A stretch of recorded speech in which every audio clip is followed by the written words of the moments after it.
다 꽉 채워놓으면 딱 꺼내기밖에 안 돼서 그림을 탁하게 하는 그 주범이에요. 근데 남겨놓으면 나중에 채울 수 있잖아. 채울 수가 있어.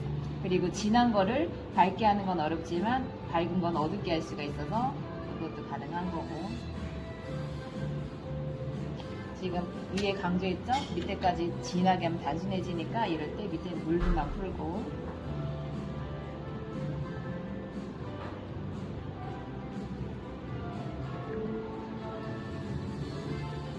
팔레트에 저는 그림을 그리지만 번호 쓴 게 저는 사실 이해가 안 가는 스타일이에요.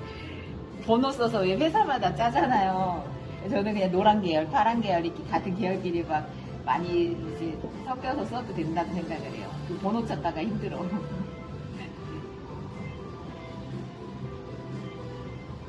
다 그만의 이유는 있겠지만 좀 그림을 일상에 좀 편하게 다가가기 위해서는 막 알아야 될 게 많은 것보다 내 경험치가 많다고 생각하는 게 좋을 것 같아요. 막 뭘 배워야 되고 뭘 알아야 되고 정말 종류에 대해서 알아야 돼 이러면 끝도 없어요. 노란색도 회사마다 다른데 종이도 회사마다 다르고 회사에서도 출시되는 게 계속 많아지는데 공감되지 않아요? 우리가 우리나라 것만 알지 외국 거 알기 시작해봐. 외국 건 더 많아요.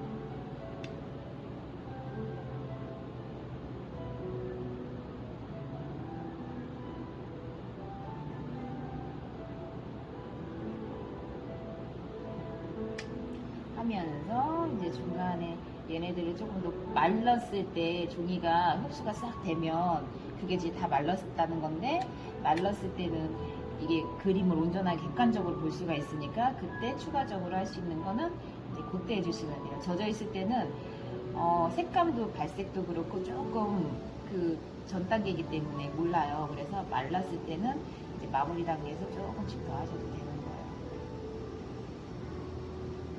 얘네들 같은 얘를 더 살리기 위해서 색감을 더 눌러줘야 되겠다. 이제 그때 결정이 되는 거고. 요게 색감이 되고 얘가 따로 있으니까 얘도 좀 살려줘야 돼요. 그럼 반사분들이 갈색했고 얘는 푸른 계열 했으니까 얘는 좀 붉은 계열을 좀 넣을까. 대신에 얘는 잎사귀가 듬성듬성 있죠?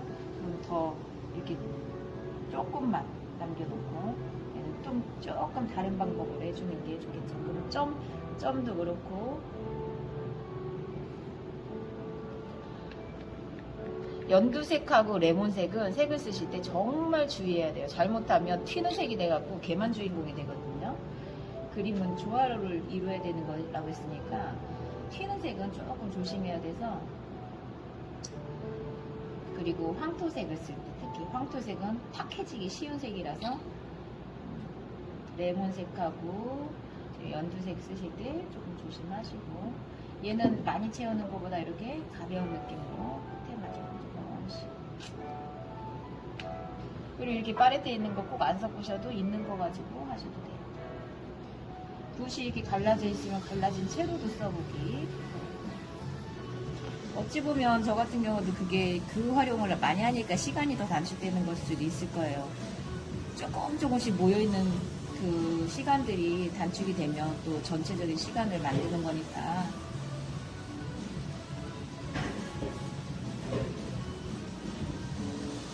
붓을 보면 저도 이제 언젠가 알았는데 돌리더라고요. 이게 방법만 하고 밀고 칠하고 이게 아니라 이렇게 붓을 자꾸 돌리더라고요.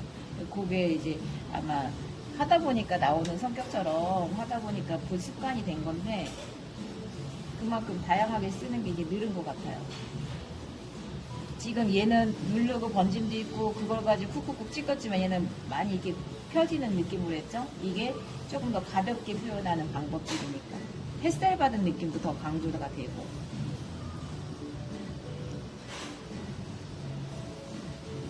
겁내지 않으셨으면 좋겠어요. 그림을 그릴 때. 사람들이 수채화가 어렵다고 막 말은 많이 하는데 겁나서 그래. 겁나서.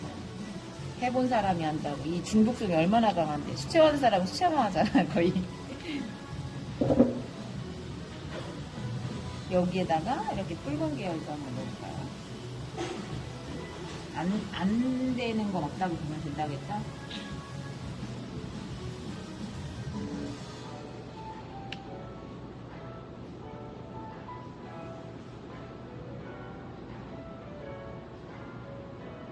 어두운 거 할 때는 어두운 거끼리만 해야 되니까 너무 갑자기 밝은 데다 들어가면 걱정되는 선이 나오고.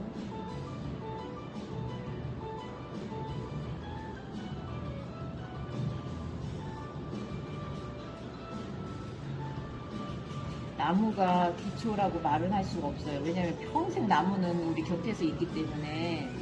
그래서 그냥 하면서도 깊어지는 나무들이 될 거고, 나무가 얼마나 수백 종, 수천 종이 될 거니까. 근데 나무가 색감도 이렇지만 모양에 따라 내가 이렇게도 해보고 저렇게도 해보고 하면서 그냥 우리 일상 속에 같이 있다고 보면 되니까 수시로 하시면 돼요. 수시로. 지금 얘네들 그루가 있고 요 사이에다가 이제 가지만 넣어주면 중간에 있는 색들이 되는데, 이럴 때도 이렇게 물이 많으면 흐린색이 되죠. 여기 보면 진하게 할 수도 있어요. 멀리 있다고. 근데 흐리게 해주는 게 더 멀리 있는 나무가 돼요. 똑같이 하지 말고 조금이라도 다른 색깔 섞어서. 그리고 나란히보다 이왕이면은 조금 붙어 있고 떨어져 있고 이런 식으로. 그리고 이게 물로만 가지고 여기 있는 색을 가져가는 것도 괜찮아요. 어차피 흐려야 되는 것들이니까. 그러면 이제 이 안에서 변화가 이루어져요.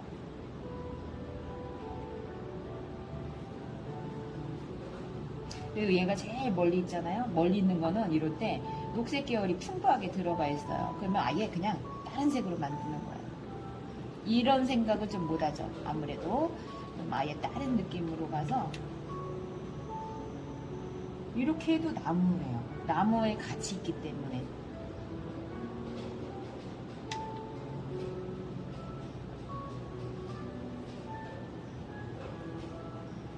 대신에 앞에 있는 희끗희끗한 것들이 많고 중간에 숨을 주기 위해서 빈틈을 줬는데, 얘네들은 면으로 멀리 있으면 여기는 이제 비어 있잖아요. 근데 그림으로 바꿀 때는 뒤에 있는 거는 조금 채워주는 방법. 자꾸 시선을 앞으로 당겨오면 안 돼. 멀리 그냥 쑥 빠지게 해줘야 됩니다. 우리가 그래서 사진을 보고 하는 거랑 참고작을 할 때와 다른 것들, 이런 것들이 달라요.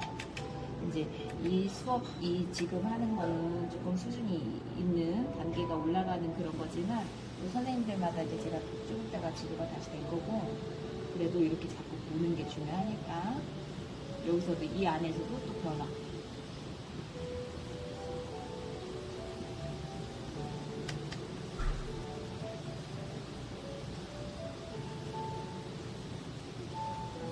아까 말씀드린 것처럼 얘가 제일 먼저 있고 보조하는 거, 얘는 제일 뒤에 있는 거, 얘는 따로 있으면서 조금 다르게 주제 역할 좀 해주고, 이러면서 이제 중간 이상 70%가 됐다고 보시면 되고, 어두운 거랑 이제 마무리 20% 10%가 중요해요. 그게 이제 정돈하면서 그림을 어떻게 더 튀어나오게 하고 어떻게 화사하게 만드냐,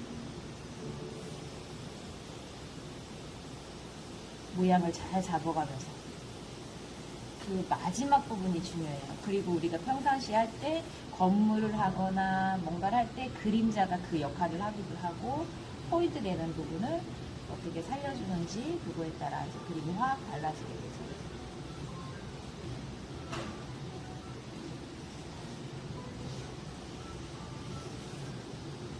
외곽 쪽에다가 잎사귀의 형태를 좀 잡아줘야 되니까.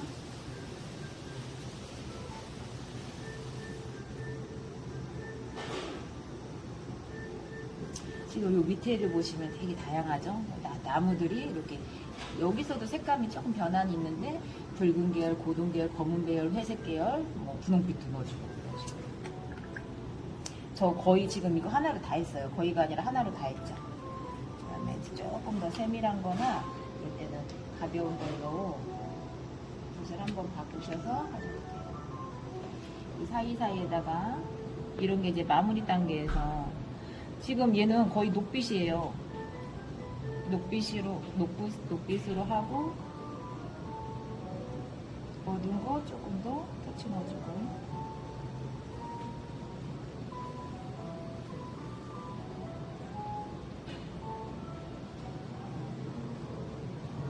여기가 지금 멀리 있는 건데 지금 딱 적당히 말라서 번짐으로 좀 만들고 싶어요.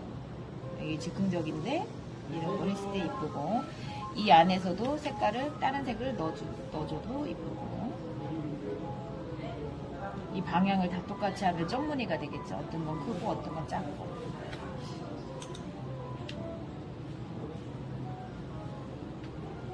그래도 이제 마무리 단계에서 조금 더 진한 부분을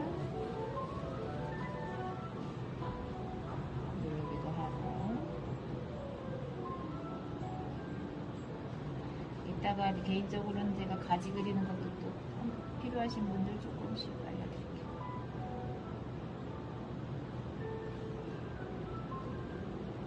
나무 기둥 옆에는 좀 더 단단하게 하기 위해서 옆에다가 색감을 살짝 넣어주는 거예요.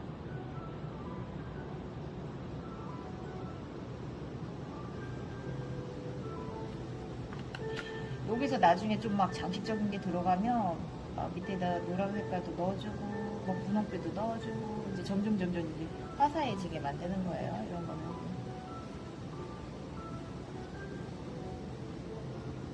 갈라지는 것처럼 이렇게 덩어리가 있어도 돼요. 그림을 꼭 온전하게 형태를 잡지 않으셔도 돼요.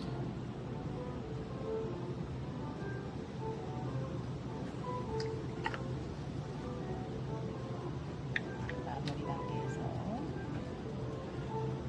중간 톤 이상 진한 걸 했으면 가장 진한 부분은 쿡쿡 해서,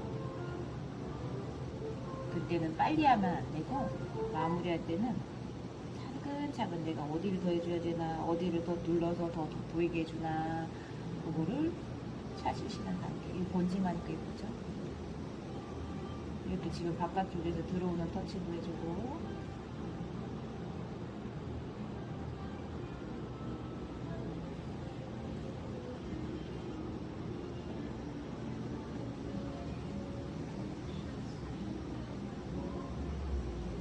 한 그루씩만 하셔도 돼요. 제가 종이는 띄워드릴 테니까 여러 개 하기 힘드시면, 그리고 작게 하셔도 되고.